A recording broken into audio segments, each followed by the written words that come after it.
संपूर्ण इतिहास की श्रृंखला के एपिसोड 28 में आप सभी का स्वागत है। यूपीडब्ल्यूएससी वीडियो पुलिस और सभी group C group D exam के लिए अति विशिष्ट समायोजन है ये। तो हम जान रहे थे अभी विजयनगर साम्राज्य के बारे में। विजयनगर साम्राज्य में हमने सालुक वंश और संगम वंश के बारे में पिछले एपिसोड में जाना था। आज हम जानेंगे विजयनगर साम्राज्य का तुलुक वंश। विजयनगर साम्राज्य पर राज करने वाला तीसरा राजवंश था तुलुक वंश। 1505 से 1565 तक तुलुक वंश ने ही विजयनगर साम्राज्य पर राज किया। तुलुक वंश का संस्थापक बीरेन सिंह 1505 से 1509 तक रहे। इनकी उपाधि द्वितीय बलाहार थी। बीरेन सिंह के बाद कृष्णदेव राय, जिन्होंने 1509 से 1529 अर्थात 20 वर्ष तक शासन किया, पूरे विजयनगर साम्राज्य के महानतम शासक थे। संगम वंश के महान शासक थे देवराय प्रथम, जबकि पूरे विजयनगर साम्राज्य के यानी चारों वंशों में महानतम शासक थे वो कृष्णदेवराय थे। इनका शासनकाल तेलुगु साहित्य का स्वर्ण काल था।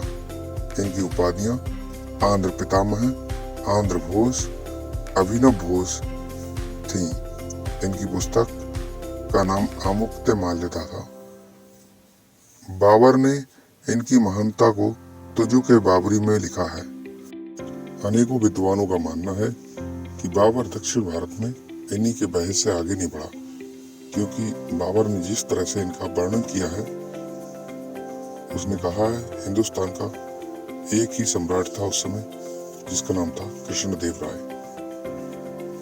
कृष्णदेव राय ने उड़ीसा के राजा प्रतापरुद्र देव को हराकर तेलंगाना क्षेत्र जीता। घोड़ों के लिए पुर्तगालियों से मित्रता की। 2 पुर्तगाली बारबोसा और डोमिंगो पावस इन्हीं के शासनकाल में भारत आए। अष्टदिग्गज इनकी दरबार की शोभा थे। इनके दरबार में अष्टदिग्गज थे, जिनमें तेनालीराम, इनकी पुस्तकें पांडुरंग महात्म्य, तेनालीराम की पुस्तकें थी पांडुरंग महात्म्य, और इन तेनालीराम के अलावा 2 और अति महत्वपूर्ण थे, पैट्टन और नदी तिम्मन। तेनालीराम, पैट्टन और नदी तिम्मन भी इन्हीं अष्टदिग्गजों में से थे, जो कृष्णदेव राय की दरबार में अष्टदिग्गज थे। उनमें से कृष्णदेव राय के बाद अच्युत देव 1529 से 1542 तक राजा रहे। अच्युत देव के समय नूनेज पुर्तगाली भारत आया। इसके बाद सदाशिव राय राजा बने, लेकिन वास्तविक शक्ति राम राय, जो कि 70 वर्षीय मंत्री थे, उनके पास थी।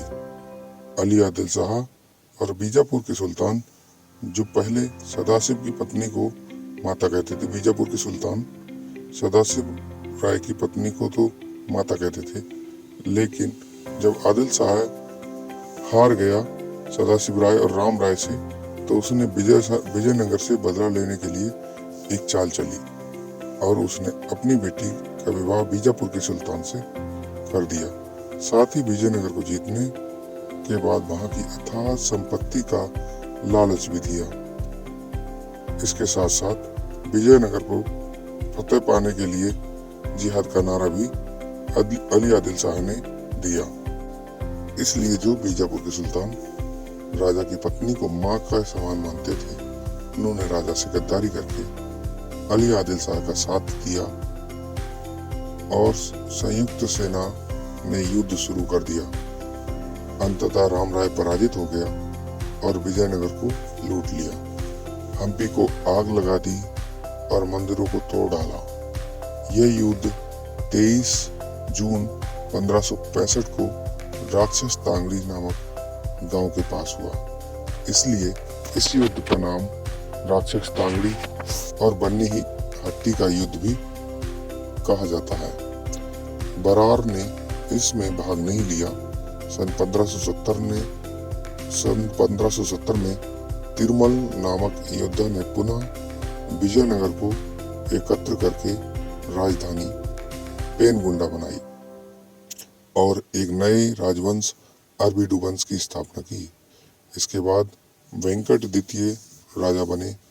अंतिम राजधानी विजयनगर साम्राज्य की चंद्रगिरी और अंतिम राजा रंग तृतीय थे। 1650 ईस्वी में विजयनगर साम्राज्य का पूर्णतः अंत हो गया। आपसे एक छोटी सी रिक्वेस्ट है, अगर आपको ये जानकारी अच्छी लगी हो तो आप इसको ज़्यादा से ज़्यादा शेयर करें। साथ ही चैनल पर अगर नए हैं तो शेयर और सब्सक्राइब जरूर करें। धन्यवाद।